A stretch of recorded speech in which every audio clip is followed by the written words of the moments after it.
Hello friends. आजकल जब भी किसी क्लाइंट से बात होती है या किसी से मुलाकात होती है या किसी प्रॉपर्टी बायर से मिलना होता है या फिर इन्वेस्टर्स से बात होती है या हम कहें कि अगर इवन बिल्डर्स से भी बात होती है, तो आजकल एक सवाल जो है वो बहुत ही ज़्यादा कॉमन हो गया है और वो सवाल होता है कि किस डेवलपर की प्रॉपर्टी में पैसा इन्वेस्ट करें या किस डेवलपर की प्रॉपर्टी खरीदें। कौन सा डेवलपर ऐसा है कि उसने जो कमिट किया है उसी टाइमलाइन में हमें पोजीशन दे देगा। किसके यहाँ पॉलिसीज़ कस्टमर सेंट्रिक हैं, किसके यहाँ पेमेंट प्लान्स को लेके ट्रांसपेरेंसी है। कौन सा डेवलपर ऐसा है जो आगे जाके डूब जाएगा या जैसा आज काम कर रहा है उससे और बेहतर परफॉर्म कर पाएगा। और किसके यहाँ फ्यूचर पोटेंशियल की अगर बात हो तो सबसे ज़्यादा एप्रिसिएशन के चांसेस हैं। आपके इन्हीं सब सवालों का जवाब लेके मैं नरेश सिंह शेखावत आज आपके सामने लेकर आया हूँ गुड़गांव के टॉप 5 डेवलपर्स की लिस्ट, जिससे आपको बहुत ही ज़्यादा आसानी हो जाएगी ये डिसीजन लेते हुए कि किसकी प्रॉपर्टी खरीदनी चाहिए या किसकी प्रॉपर्टी खरीदने से हमें बचना चाहिए या कहाँ पर पैसा इन्वेस्ट करें रियल एस्टेट में। तो आपके इन्हीं सब सवालों को मद्देनज़र रखते हुए आज मैंने अपनी रिसर्च के बेसिस पे ये लिस्ट तैयार की है ताकि आपको फ्यूचर में कभी अपने डिसीजन को लेके ना पछताना पड़े। हो सकता है मेरी इस लिस्ट से आप एग्री या डिसएग्री कर सकते हैं। तो आपको लगता है अगर कि मैंने किसी डेवलपर को छोड़ दिया है या किसी को पोजीशन ऊपर दी है या किसी को पोजीशन नीचे दी है, तो आप भी अपना जो सजेशन है वो मुझे कमेंट बॉक्स में लिख सकते हैं, ताकि इन फ्यूचर जब हम इस तरह का कोई वीडियो लेके आएँ और या इनकी पोजीशंस को हम रिव्यू करें तो वो मेरे लिए भी बड़ा हेल्पफुल रहेगा। लिस्ट के बारे में चर्चा करने से पहले मैं अपनी तरफ से एक डिस्क्लेमर जारी कर देता हूं कि ये जो लिस्ट है ये मेरे अपने पर्सनल ओपिनियंस हैं, मेरी अपनी पर्सनल रिसर्च है।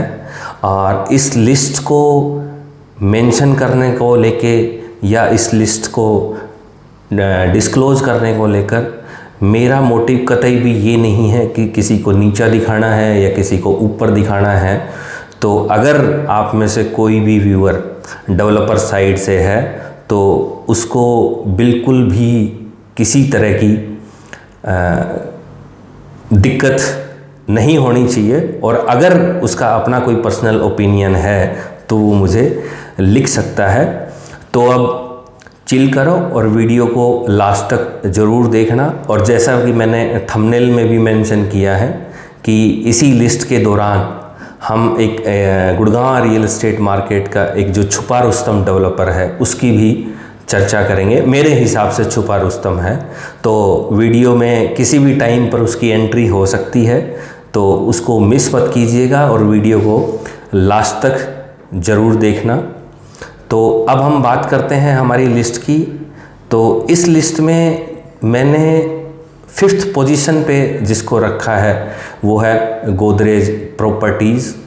अगर गोदरेज की अगर बात जहाँ भी आती है तो बात आती है विश्वास की और एक बहुत बड़ी लीगेसी की। सिर्फ रियल एस्टेट मार्केट में ही नहीं, आपको आज के दिन हम रोज़मर्रा की जितनी भी हमारी ज़रूरतें हैं और जितने भी हम प्रोडक्ट्स कंज्यूम कर रहे हैं, तो हर कोई हमें दूसरा तीसरा चौथा प्रोडक्ट जो है गोदरेज का देखने को मिल जाता है। इवन रियल एस्टेट मार्केट में भी लगभग 30 से 35 साल का इनका एक्सपीरियंस है और नेशन वाइड लगभग 180 प्रोजेक्ट्स ये लोग डिलीवर कर चुके हैं।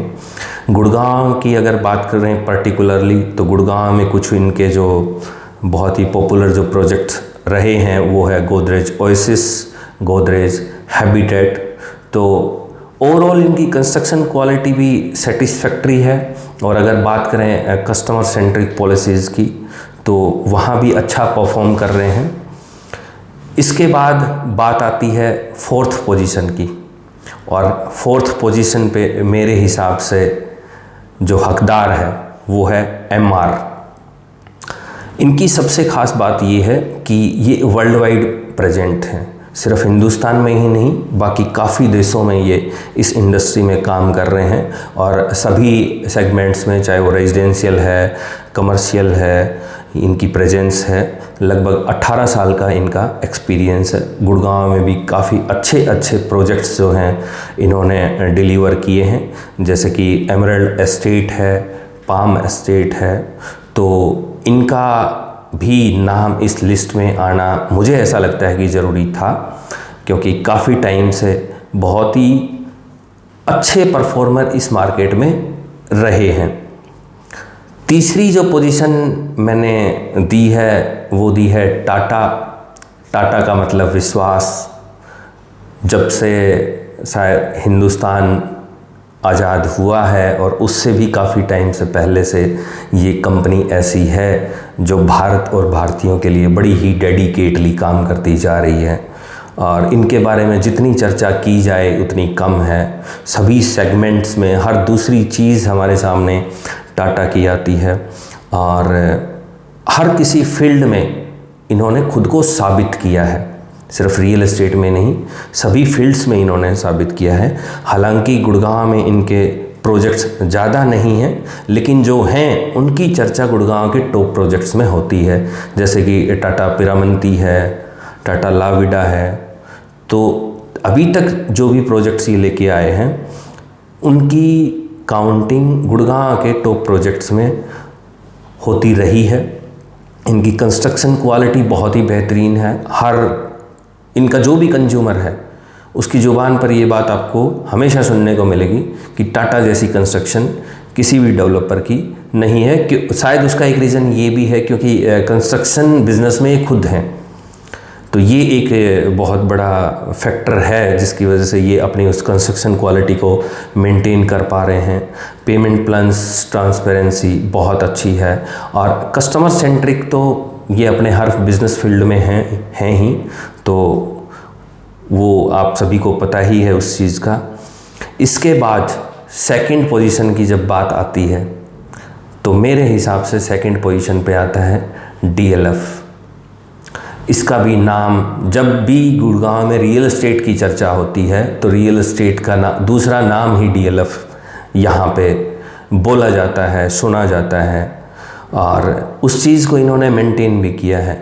अपनी 75 साल की लीगेसी को लेके ये आगे बढ़ रहे हैं, और जब भी कोई प्रोजेक्ट नया मार्केट में लेके आते हैं तो सिर्फ इनके नाम से और रातों रात इन्वेंट्री मार्केट से गायब हो जाती है। और अभी जो लेटेस्ट इन्होंने एक कारनामा करके दिखाया है द आर्बर में, वो हम सब उसके साक्षी हैं। हम सब ने देखा है, चारों तरफ मीडिया में हर जगह इनके उस प्रोजेक्ट की चर्चा रही है।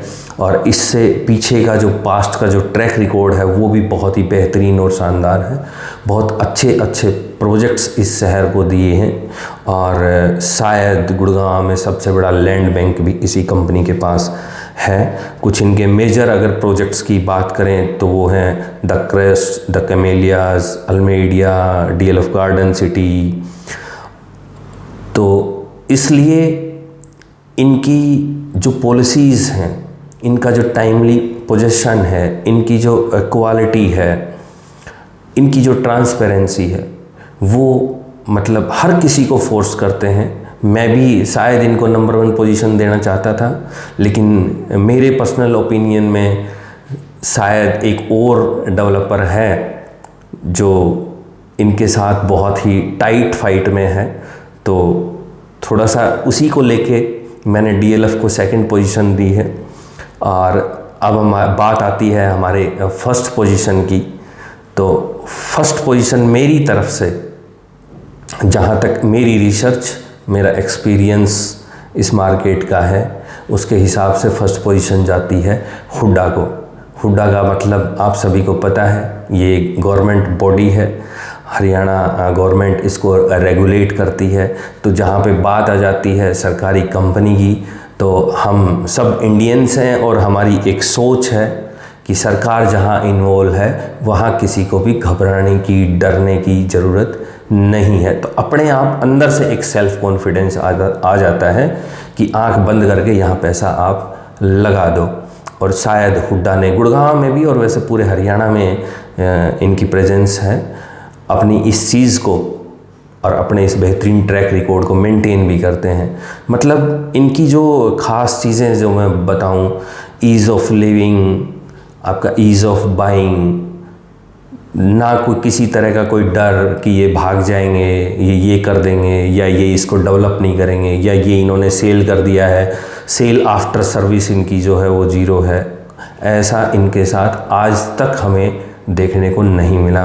गुड़गांव में तकरीबन 57 सेक्टर इन्होंने डेवलप करके गुड़गांव वासियों को दिए हैं। तो एक बहुत ही शानदार रिकॉर्ड और जर्नी हुड्डा के साथ जुड़ जाती है और हर आदमी आंख बंद करके हुड्डा के नाम पे पैसा लगाने को तैयार होता है। आज भी जब ऑक्शंस की, इनके ऑक्शंस की बात आती है, हालांकि उसमें बहुत ज़्यादा इन्वेंट्री नहीं होती, लेकिन उस पर भी चारों तरफ चर्चा हो जाती है और एक एक प्रॉपर्टी के लिए नंबर ऑफ बिडर्स जो होते हैं वो मल्टीपल्स में होते हैं।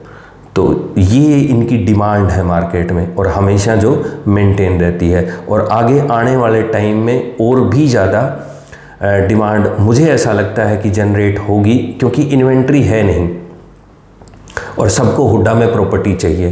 तो जब इन्वेंट्री नहीं है और प्रॉपर्टी आपको मिल नहीं पाएगी, तो ये जो डिमांड है ये और ज़्यादा, और जो इनका रुतबा है मार्केट में वो और भी ज़्यादा बढ़ेगा, क्योंकि बायर जिसके पास ज़्यादा है ऑब्वियसली लोगों का झुकाव भी उसी की तरफ होता है। और अब जैसे कि मैंने वीडियो के स्टार्टिंग में बात की थी कि एक ऐसा डेवलपर है जिसको मैं मानता हूँ कि वो छुपा रुस्तम है मेरे एंगल से, जिसने पिछले 5-7 साल में एक बहुत अच्छा अपना ट्रैक रिकॉर्ड इस शहर में बनाया है। लेकिन इन पांचों की लिस्ट में, टॉप 5 की लिस्ट में मैं उसको शामिल करना भी चाहता था, लेकिन कुछ एक रीजंस हैं जिसके पीछे उसको हमने पांचों में शामिल नहीं किया है, क्योंकि अभी हमें आने वाले टाइम में कुछ 2-4 साल और उनके रिकॉर्ड को या ट्रैक रिकॉर्ड की बात करें तो वो उसको थोड़ा सा और रिव्यू करना पड़ेगा और स्टडी करना पड़ेगा कि आगे आने वाले प्रोजेक्ट्स में उनकी परफॉर्मेंस कैसी रहती है। तो उस छुपे रुस्तम डेवलपर का नाम है M3M। पिछले काफ़ी सालों से M3M बहुत अच्छे अच्छे प्रोजेक्ट्स इस शहर में लेके आया है, जैसे कि M3M गोल्फ एस्टेट है, स्काई वॉक है, मर्लिन है, और आगे भी अभी इनके जितने भी न्यू लॉन्चेस हैं वो भी, उनकी भी लोकेशन बहुत ही बेहतरीन लोकेशन है। तो उनकी भी मार्केट में बहुत ज़्यादा चर्चा रहती है, बहुत ज़्यादा डिमांड रहती है। लगभग अब तक ये 29 प्रोजेक्ट्स इस शहर में डिलीवर कर चुके हैं। तो इनकी कंस्ट्रक्शन क्वालिटी वो भी मेरे हिसाब से बहुत बेहतरीन है। कस्टमर सेंट्रिक फोकस इनका हमेशा रहता है, और सेल आफ्टर सर्विस की अगर बात करें तो वो भी अच्छी है। और सबसे ज़्यादा इनके साथ एक जो बड़ी जो चीज़ जुड़ के आती है वो आती है लग्जरी एमिनिटीज़ की, कि अपने हर प्रोजेक्ट में इनकी जो एमिनिटीज़ है वो बहुत ही बेहतरीन है, बहुत ही शानदार है। M3M जैसी एमिनिटीज़ शायद किसी दूसरे डेवलपर के यहाँ किसी प्रोजेक्ट में आपको देखने को ना मिले। तो इस तरह की फैसिलिटीज़ ये अपने प्रोजेक्ट्स में लेके आ रहे हैं। और ख़ास करके अभी पिछले 1-2 साल से जब से टेक्नोलॉजी को इंट्रोड्यूस किया जा रहा है रियल एस्टेट में, तो उसमें भी मुझे ऐसा लगता है कि बहुत ही आगे हैं। और अभी तक का पास्ट रिकॉर्ड इनका अगर देखते हैं तो ये चीज़ निकल के आती है कि लगभग इन्होंने अपने हर प्रोजेक्ट की टाइमली डिलीवरी दी है, किसी में भी इन्होंने डिले नहीं किया है। लेकिन अभी कुछ टाइम तक और देखते हैं कि आगे जाके इनकी परफॉर्मेंस कैसी रहती है। सेम जो है परफॉर्मेंस दे पाते हैं, नहीं दे पाते हैं, सेम स्पीड मेंटेन कर पाते हैं, नहीं कर पाते हैं। तो कुछ टाइम तक और देखते हैं। हो सकता है जो हमने 5 नामों का जिक्र जो किया है टॉप 5 में, उनमें से किसी एक को बाहर करके और उसमें MCM की एंट्री हो जाए। आगे भी इस तरह के वीडियोज़ जो है वो मैं आपके लिए लाता रहूँगा। आगे एक वीडियो और मैं उस पर डिस्कस कर रहा हूँ अपनी टीम के साथ कि जो न्यू कमर डेवलपर्स हैं, मतलब जिन्होंने पिछले 4, 5, 7 साल में एंट्री की है गुड़गांव की मार्केट में, उनमें टॉप 5 कौन हैं। और इसके अलावा जो एक दूसरे टॉपिक पे मैं सोच रहा हूँ वीडियो बनाने की, कि यंग जनरेशन के लिए सबसे अच्छे टॉप बेस्ट 5 डेवलपर्स कौन से हैं, जिनकी जो पॉलिसीज़ हैं या जिनके जो प्रोजेक्ट्स हैं वो यंग जनरेशन को मद्देनज़र रखते हुए लॉन्च कर रहे हैं। यंग जनरेशन का मतलब सबसे पहले तो आ जाता है बजट से ही, क्योंकि यंग जनरेशन के पास वो पैसा नहीं होता कि वो लग्जरी सेगमेंट में जो है प्रॉपर्टी ख़रीद पाएँ। अब जैसे कि DLF की प्रॉपर्टीज़ की बात करें तो वो शायद अफोर्ड ना कर पाए यंग जनरेशन, क्योंकि उनके पास एक बजट होता है फिक्स और उसी में उनको घर खरीदना पड़ता है। तो आगे भी ये वीडियोज़ मैं आपके लिए लाता रहूँगा। अगर आपने अभी तक हमारे चैनल को सब्सक्राइब नहीं किया है तो प्लीज़ चैनल को सब्सक्राइब कीजिए और वीडियो को ज़्यादा से ज़्यादा शेयर कीजिए। आप सभी का बहुत बहुत धन्यवाद।